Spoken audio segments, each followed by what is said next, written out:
अब तक की 5 अहम खबरें। इजराइल ने अल अंसार मस्जिद पर की बमबारी, वेस्ट बैंक में हमास को बनाया निशाना। इजराइल पर 7 अक्टूबर को हमास द्वारा किए गए हमले के बाद फलस्तीनी चरमपंथी गुट इजराइल के निशाने पर है। इजराइल गाजा पट्टी में लगातार बमबारी कर रहा है, जिसमें सैकड़ों लोगों की जान जा चुकी है, साथ ही हजारों लोग घायल हो गए हैं। बताया जा रहा है कि इजराइल की तरफ से की गई बदले की कार्रवाई में अब तक 4,500 से ज्यादा लोगों की मौत हो चुकी है। रविवार को इजराइल ने एक बार फिर से हमास के खिलाफ बड़ा हमला किया है। इस बार इजरायली सेना ने वेस्ट बैंक में जेनिन की अल अंसार मस्जिद पर हवाई हमला कर दिया है।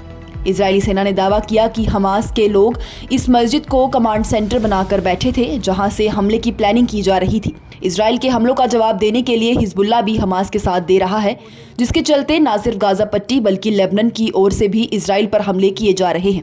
हिजबुल्लाह ने दावा किया कि बीते 14 दिनों में उसके 14 सदस्यों की मौत हो चुकी है। अल अंसार मस्जिद पर हुए हवाई हमले में एक शख्स की मौत की खबर है, जिसके बारे में फलस्तीनी प्रशासन ने जानकारी दी है, जबकि इजराइल ने दावा किया है कि इस हमले में हमास के कई लोग मारे गए हैं। बता दें कि 7 अक्टूबर को हमास के हमले के बाद इजराइल ने वेस्ट बैंक में दूसरी बार हवाई हमला किया है।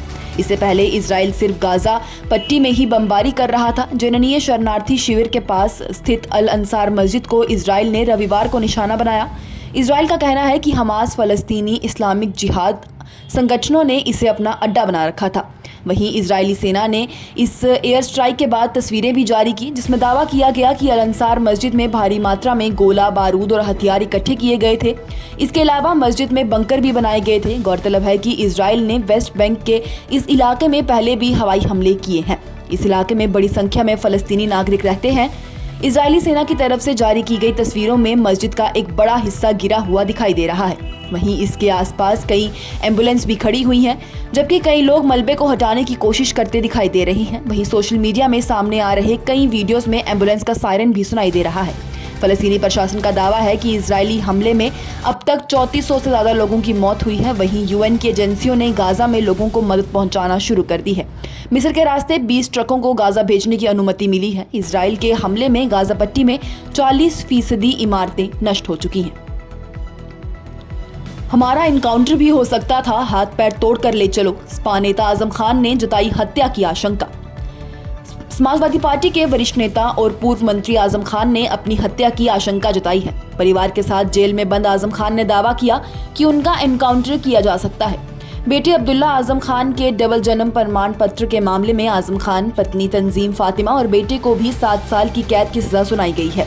इसके बाद तीनों को अलग अलग जेलों में शिफ्ट किया गया। शनिवार को रामपुर जेल से बाहर आते आजम खान ने आशंका जताई कि उनके साथ कुछ भी हो सकता है, उनका एनकाउंटर भी किया जा सकता है। आजम खान को सीतापुर की जेल में शिफ्ट किया गया। उनके बेटे अब्दुल्ला को हरदोई जेल में भेजा गया। उन्होंने सीतापुर जाने के लिए रामपुर जेल से बाहर निकाला गया। तब आजम खान ने कहा, हमारा इनकाउंटर भी किया जा सकता है।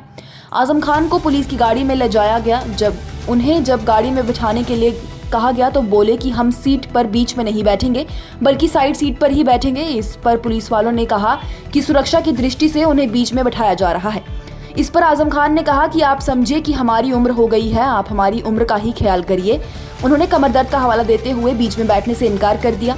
मीडिया रिपोर्ट्स के मुताबिक आजम खान ने पुलिस वालों से कहा कि हमारे हाथ पैर तोड़कर ले चलो। पूर्वी मंत्री सुबह 9:24 पर सीतापुर जेल पहुंचे। 20 मई 2022 को आजम खान सीतापुर जेल से रिहा हुए थे। तकरीबन 16 महीने बाद वो फिर वहीं पहुंच गए। ट्रूडो शर्म करो, जनसंहार बंद करो, कनाडाई प्रधानमंत्री के खिलाफ टोरंटो की मस्जिद में लगाए गए नारे। भारत कनाडा विवाद के बाद कनाडाई प्रधानमंत्री जस्टिन ट्रूडो के लिए अब एक और नई मुसीबत खड़ी हो गई है। ट्रूडो कनाडा की राजधानी टोरंटो में एक मस्जिद में आयोजित कार्यक्रम में पहुंचे, जहां उनके खिलाफ नारे लगाए गए। दरअसल ट्रूडो टोरंटो के इंटरनेशनल मुस्लिम ऑर्गेनाइजेशन के ऑफिस पहुंचे थे। यहां उन्हें लोगों की भीड़ ने इजराइल हमास युद्ध को शांत कराने के लिए आलोचकों का सामना करना पड़ा। द टोरंटो सन की खबर के मुताबिक मस्जिद में ट्रूडो के खिलाफ नारे लगाए जा रहे थे और कहा जा रहा था, ट्रूडो शर्म करो।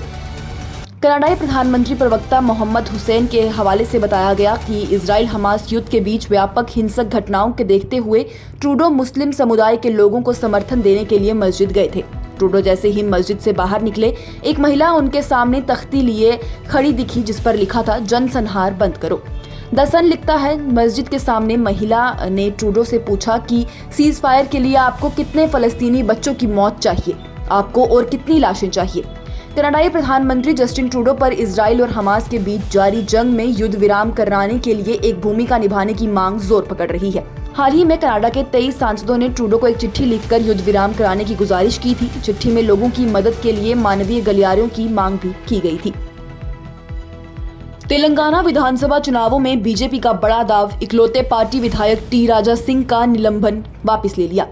बीजेपी ने तेलंगाना में अपने इकलौते विधायक टी राजा सिंह का निलंबन रद्द कर दिया है। बीजेपी ने पैगंबर मोहम्मद के खिलाफ आपत्तिजनक टिप्पणी करने के आरोप में टी राजा सिंह के गिरफ्तार होने पर अगस्त 2022 में उन्हें निलंबित कर दिया था।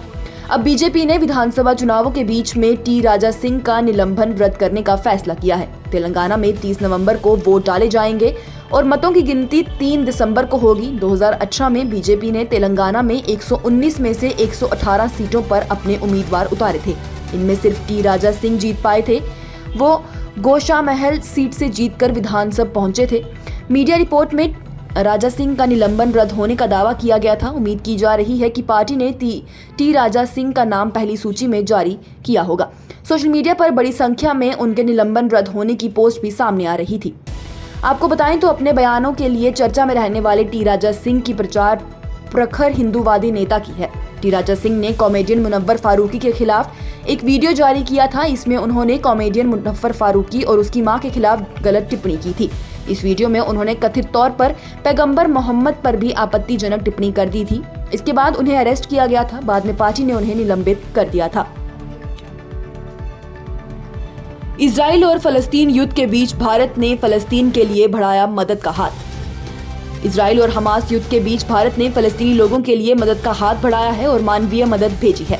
भारतीय वायुसेना का C-17 ग्लोब मास्टर विमान राहत सामग्री लेकर मिस्र के अल अरीश इंटरनेशनल एयरपोर्ट के लिए रवाना हो गया है। विदेश मंत्रालय के प्रवक्ता अर्दिम बागची ने एक्स पर पोस्ट कर लिखा कि फलस्तीन के लोगों के लिए लगभग 6.5 टन चिकित्सा सहायता और 32 टन आपदा राहत सामग्री लेकर IAF C-17 उड़ान मिस्र में अल अरीश एयरपोर्ट के लिए रवाना हो गया है। ये सामान मिस्र और गाजा के बीच राफा सीमा पार से फलस्तीन भेजा जाएगा। जब से गाजा पट्टी पर इजराइल ने हमला किया, वहां के आम जनजीवन पर बहुत गहरा असर पड़ा है। लोगों को खाना, पानी, दवाई और जरूरी सामानों के लिए संकट का सामना करना पड़ रहा है। भारत की तरफ से जो सामान भेजा गया है उसमें दवाइयां, तंबू, स्लीपिंग बैग, तिरपाल और अन्य जरूरी सामग्री मौजूद है। फलस्तीन को भारत की मदद प्रधानमंत्री नरेंद्र मोदी द्वारा फलस्तीनी राष्ट्रपति महमूद अब्बास से बात करने के 3 दिन बाद मिली है।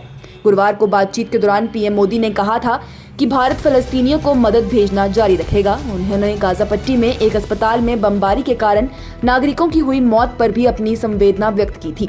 उन्होंने क्षेत्र में आतंकवाद, हिंसा और बिगड़ती सुरक्षा स्थिति पर चिंता जाहिर की थी। ये थी अब तक की 5 अहम खबरें। लेटेस्ट अपडेट्स के लिए देखते रहिए न्यूज़ इनसाइडर 24/7।